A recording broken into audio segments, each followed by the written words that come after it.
Teman-teman bisa mengamati gambar yang ada di belakang saya itu adalah beberapa blok code atau kode blok. Jadi belajar coding atau kodenya itu dalam bentuk blok atau seperti halnya main Lego.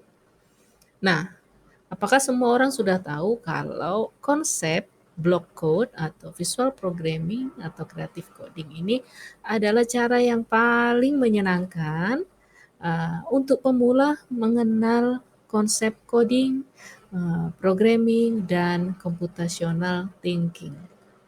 Biasanya saya pun pengalaman.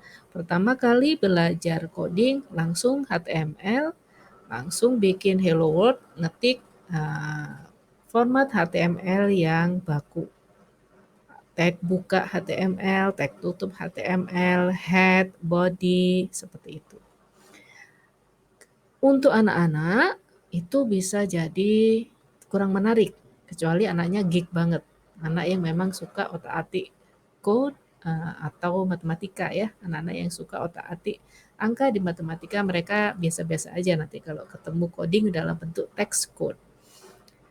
Akan tetapi, walaupun dari awal saya belajar codingnya kenalan dengan text code dari belajar HTML, kemudian belajar tentang Android apps, membuat Android ya, membuat aplikasi dari Android, kemudian belajar lagi membuat aplikasi di iOS, di iOS atau kemudian berkembang lagi belajar Python, berkembang lagi belajar JavaScript, mempelajari lagi HTML dan seterusnya. Itu sejak 2016 saya ikuti, akan tetapi hal yang paling membuat saya ngeh cara ngobrolnya coding ini, ya, cara bicaranya coding ini adalah block code itu tadi, kode yang bentuknya seperti Lego yang dibuat oleh learning team dari MIT Harvard yaitu Scratch Programming.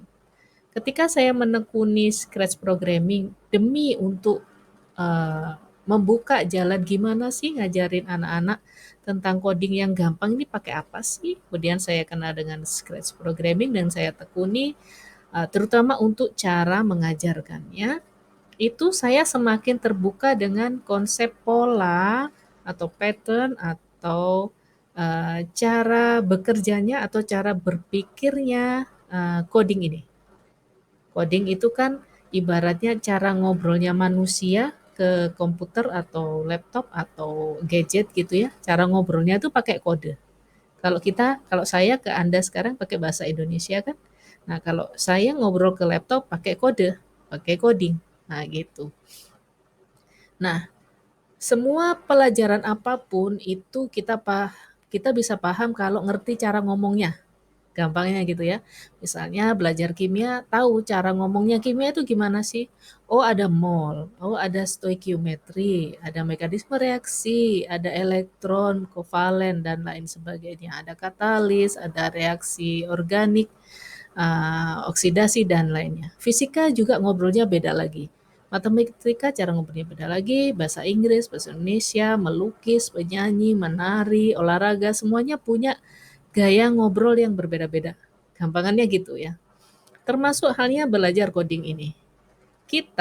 Saya terutama pengalaman merasakan sulit sekali mengerti tentang konsep coding ataupun programming terutama itu karena nggak biasa dengan cara ngobrolnya, nggak ngerti kosakatanya, nggak ngerti saya bahasanya itu.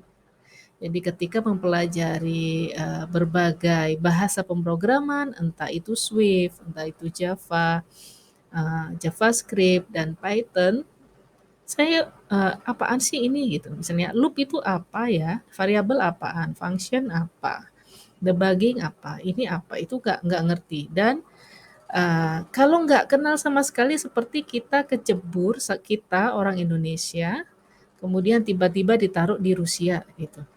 Nggak ngerti ngomong apa-apa dan kita harus saat itu juga memahami apa yang mereka orang Rusia katakan, padahal kita nggak ngerti bahasanya, itu kan stres banget ya, bingung banget gitu. Nah, itulah yang menjadi dasar kenapa sebaiknya bahasa ini, bahasa pemrograman ini, bahasa coding ini kita bisa kenalkan sejak kecil kepada anak-anak. Bahasa aja. Ketika anak-anak belajar coding, belajar konsep programming, menggunakan apapun karena tidak hanya Scratch sebenarnya banyak, itu mereka terbiasa nanti. Ada function, ada loop, ada variabel. Kalau salah nanti kamu debugging dulu. Ada event, ada if conditional. Jika ingin begini maka begitu. Jika ditekan kucingnya nanti dia akan melompat misalnya. Jika tidak ditekan, if else, maka ya tidak melompat, ya, misalnya gitu. Nah, bahasa-bahasa itu jika mereka menganggapnya itu adalah bagian dari bermain sejak kecil, maka kelak ketika dewasa, nggak sampai dewasa deh, ketika udah gede, mulai SD, SMP, SMA, kemudian mengenal atau ingin belajar lagi tentang text programming atau hal-hal yang terkait coding, teknologi, data analis dan sebagainya yang melibatkan kode, text programming, konsep ngoding yang harus ngetik kodenya gitu, bukan drag and drop seperti ketika masih awal mempelajari discrete programming. Nanti mereka nggak kaget, tahu gitu. Misalnya, ini functionnya ala Python tuh gini, variabelnya ala JavaScript itu begini. Maksudnya HTML dan CSS itu ini dan ini. Jika ada keliru, mereka pun tahu, oh aku harus debugging nih. Salahnya apa? Aku cari tahu, kemudian aku cari problem solutionnya atau problem solvingnya. Masalahnya apa? Aku cari cara mengatasi masalahnya atau solve-nya, problem solvingnya. Dan kalau sudah terbiasa ya mungkin akan jauh lebih ringan gitu. Kenapa perlu? Karena ke depannya dengan perkembangan teknologi mungkin saja kita masuk kamar itu sudah nggak perlu mencet-mencet tombol saklar lampu atau kipas angin atau AC. Sudah semuanya terintegrated, ada IoT-nya. Ketika kita melewati pintu misalnya sudah nyala semua. Kemudian ada pengukur suhunya. Jadi kita tahu kalau kita misalnya rasanya kegerahan nanti AC-nya tiba-tiba nyala sendiri di suhu yang dingin gitu. Misalnya kita lagi demam atau lagi nggak enak badan, dia tahu nanti suhunya berapa. Mungkin saja seperti itu loh nanti di masa depan teknologi. Nah, akan sangat memudahkan kelak anak-anak di masa depan punya bekal skill. Ini adalah skill, keterampilan untuk teknologi termasuk programming. Apakah mereka harus jadi programmer? Enggak juga. Tapi misalnya mereka nanti punya karya, punya ide, mereka membuat minimum viable produknya, MVP-nya dulu, mereka udah ngerti caranya. Oh, ini konsepnya gini nih, ngodingnya kayak gini. Kalaupun mereka merekrut programmer atau merekrut UI UX designer dan merekrut siapapun yang akan terlibat, mereka tahu cara ngobrolnya. Ketika mereka menjadi pemimpin sebuah tim, kemudian ada bagian yang teknologi dan programming, mereka tahu mana yang keliru, mana yang benar, dan itu akan melancarkan mereka ke depannya akan seperti apa. Itu yang menarik dari mengenalkan coding kepada anak-anak sejak kecil. Sepakat kan? Oke, sepakat banget pasti ya kan? Baik, jadi siapapun Anda, mulailah untuk mencari tahu coding itu apa dan bagaimana mengajarkan coding untuk anak-anak. Dan yang paling mudah, ingat tagline ini, ayo bermain coding.